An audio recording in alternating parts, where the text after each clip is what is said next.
So the political discussion surrounding the death of Supreme Court Justice Ruth Bader Ginsburg, the second woman to serve on the nation's highest court, died on Friday at the age of 87.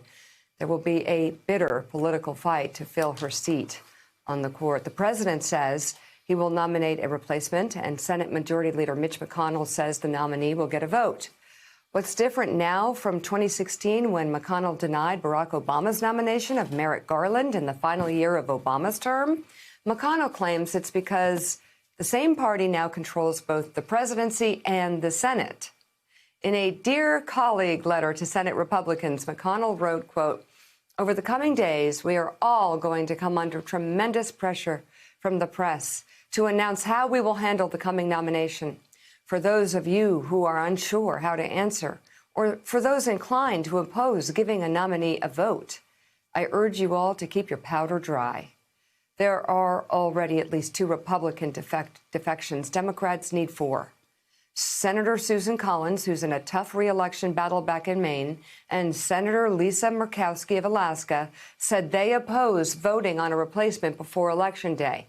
Meanwhile, Senator Chuck Grassley said in July, if I were chairman of the Judiciary Committee and this vacancy occurred, I would not have a hearing on it because that's what I promised the people back in 2016. That's what he promised the people. Okay. We're also watching Senator Mitt Romney, who has not yet indicated where he stands. With just 43 days until Election Day, Democrats have warned Republicans to follow the precedent they set in 2016 when they refused to consider President Barack Obama's choice for the court on the grounds that it was an election year. In early 2016, McConnell said he would not give Merrick Garland his confirmation proceedings because he argued voters should get to decide through the presidential election. The day after Ginsburg's death, Senator Lindsey Graham, chair of the Senate Judiciary Committee, tweeted he is, quote, dead set on confirming whoever President Trump nominates for the seat. This comes despite the multiple times he said that if a vacancy opened up in the run-up to the presidential election, he would hold off on confirmation. If there's a Republican president in 2016 and a vacancy occurs in the last year of the first term, you can say Lindsey Graham said, let's let the next president, whoever it might be, make that nomination. And you could use my words against me and you'd be absolutely right. Now I'll tell you this.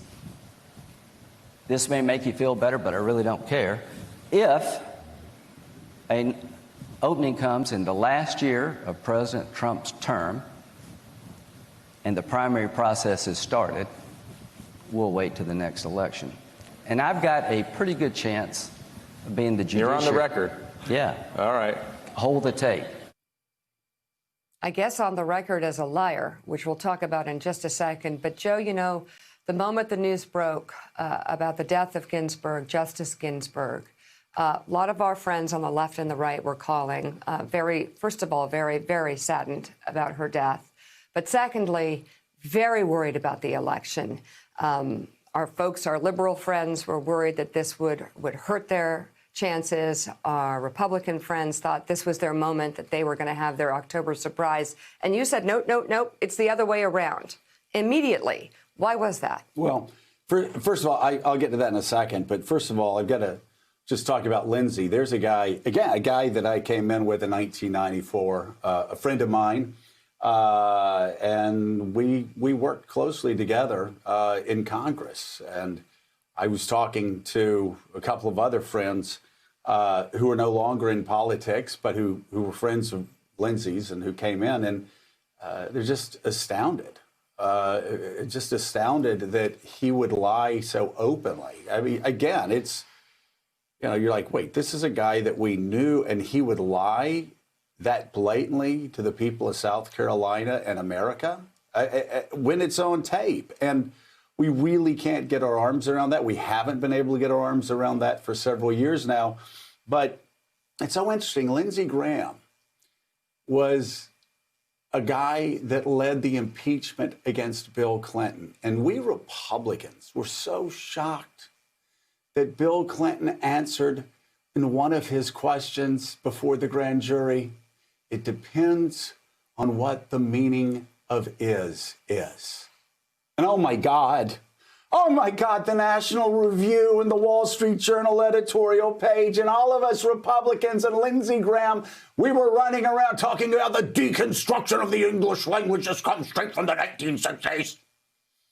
You start with language and then the rest of culture collapses, and soon dogs and cats are sleeping with each other and locusts are descending from the heavens, eating the skin off of our flesh in D.C. I mean, it really, the absolute freak out that Republicans had because of Bill Clinton and his lack of character and him saying what the meaning of is. We really did talk about what a horrific moral crisis this was. And Lindsey Graham was at the front of that parade. Lindsey's not deconstructing language there. Lindsey's not engaging in moral equivocation. Lindsey's just lying, and he's lying openly. And it's just like Anne Applebaum says in Twilight of Democracy, that they're not even trying to hide it from you. They're just lying openly. So it is Steve Daines. Oh, by the way, Steve Daines is doing the same thing in Montana. Steve Daines, who's in a really tight race up there. Do voters like this? No, they hate it more than anything else. I found, and Claire will tell you this, that if you say to people, I know you're not going to agree with this, I know you're not going to like this, but this is where I stand. If you don't like it, vote against me. I did that all the time.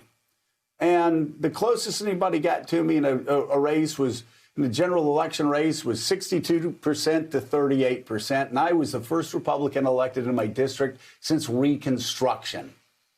People don't like when Lindsey lies to their face and its own tape. Thanks for checking out MSNBC on YouTube, and make sure you subscribe to stay up to date on the day's biggest stories. And you can click on any of the videos around us to watch more from Morning Joe and MSNBC. Thanks so much for watching.